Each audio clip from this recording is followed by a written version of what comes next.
It was a Tuesday like any other Tuesday, sun high, birds singing, kids at the park, nothing special, except it was, because on this Tuesday something incredible happened. It started with a slide. The slide was old, metal, painted green. It had been there forever, kids loved it, fast, bumpy fun. But this Tuesday it decided to be more than a slide. It decided to be a doorway. Michael was first. He went down the slide, whoosh, he landed, thump, but the ground felt different. Soft. He moved the loose sand, something shiny. He dug more. A giant hand. The hand was stone, bigger than Michael. It was part of a statue buried in the sand. Michael brushed off more sand. He saw a face. Old, wise, powerful. Michael stumbled back, heart racing. He had found something amazing.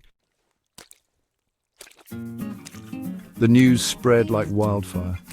Kids from all over the playground came running. They crowded around Michael, their eyes wide with curiosity and a touch of fear. There, beneath the slide, lay the partially unearthed statue, a silent giant awakened from its sandy slumber. Whispers rippled through the gathering crowd. Who was this giant buried beneath their playground? Was it a hero from a forgotten time, or something more ancient, something magical? Little Emily, known for her imaginative stories, pointed a shaky finger at the statue's chest. "I see something," she exclaimed, her voice barely a whisper. Etched into the stone, almost faded entirely by time, was a symbol, a circle within a circle with a line running through it. The children leaned closer, their breaths held in unison. The symbol seemed to hum with an unseen energy, a whisper from a time long gone. Old Mrs. Hathaway, who lived in the house across from the park, saw the commotion. She had seen a lot in her years, but nothing like this. She hobbled over, leaning heavily on her cane.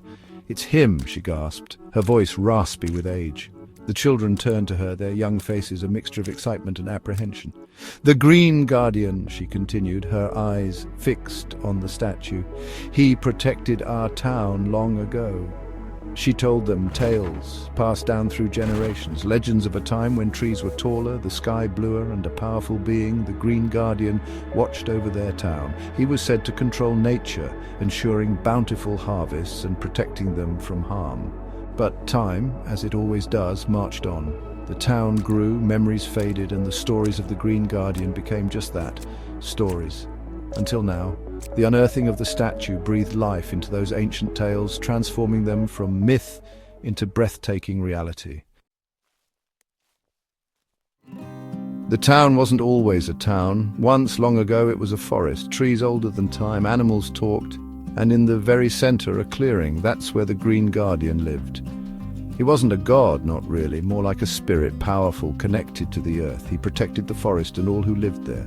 The Green Guardian loved his forest, but humans arrived, chopped down trees, built houses. The forest shrunk. The Guardian grew sad. He knew he couldn't stop progress, so he did what he could. He poured his power into the clearing, creating a place where nature would always thrive. Then he fell into a deep sleep, becoming one with the earth. Section 5. Buried by progress, awakened by play. Years passed, decades, centuries. The clearing became a town square. The town grew around it. No one remembered the Green Guardian. They forgot about the magic. They built a playground over the clearing, right above the sleeping Guardian. The children played, unaware of the power sleeping beneath their feet. The Green Guardian slept, his dreams filled with memories of a greener time. He waited patiently for the day he might be needed again. And then came the slide, the old green slide. It had been there for years, a part of the playground like any other. But somehow, in a way no one understood, it tapped into the ancient magic that still resonated beneath the surface. When Michael slid down, the slide acted like a conduit, a lightning rod. It channeled the energy, waking the Green Guardian from his long sleep. Section 6. Wide eyes and whispered secrets. The children stared at the statue, their imaginations running wild. Some were scared, some excited, all were amazed. They had uncovered a secret, a mystery older than their town. Suddenly, the playground wasn't just swings and slides, it was a place of wonder. They kept their discovery a secret, at least for a little while. They whispered about it at school, shared stories in hushed tones.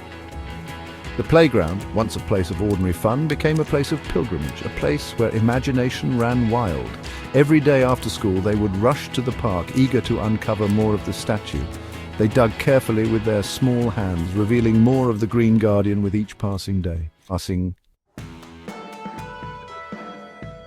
Section 7, a town divided. The news, like all secrets, eventually got out. Adults came to see. Newspapers wrote stories. The town was in an uproar. Some people were afraid. They wanted to bury the statue again, pretend it never existed. It's dangerous, they cried. Who knows what power it holds? They worried about the town's reputation, about property values, about the disruption to their ordinary lives. Others were excited. They saw the statue as a good omen, a symbol of the town's forgotten past. It's a part of our history, they argued.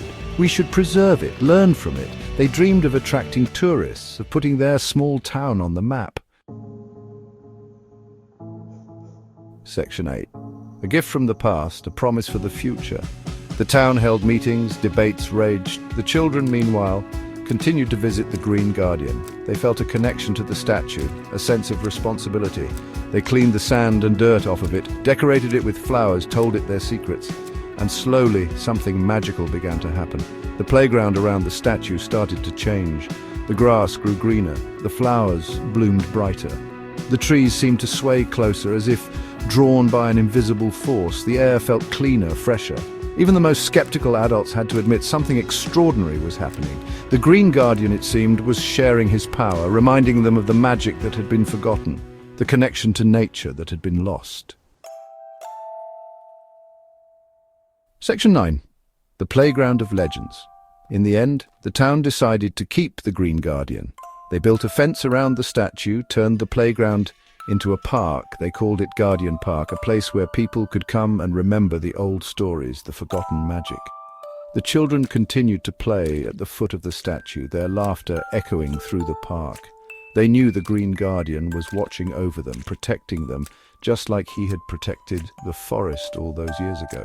And sometimes when the sun sets and the shadows grow long, if you listen very closely, you can almost hear the Green Guardian whispering stories of the past, promises for the future, and the enduring magic that connects us all.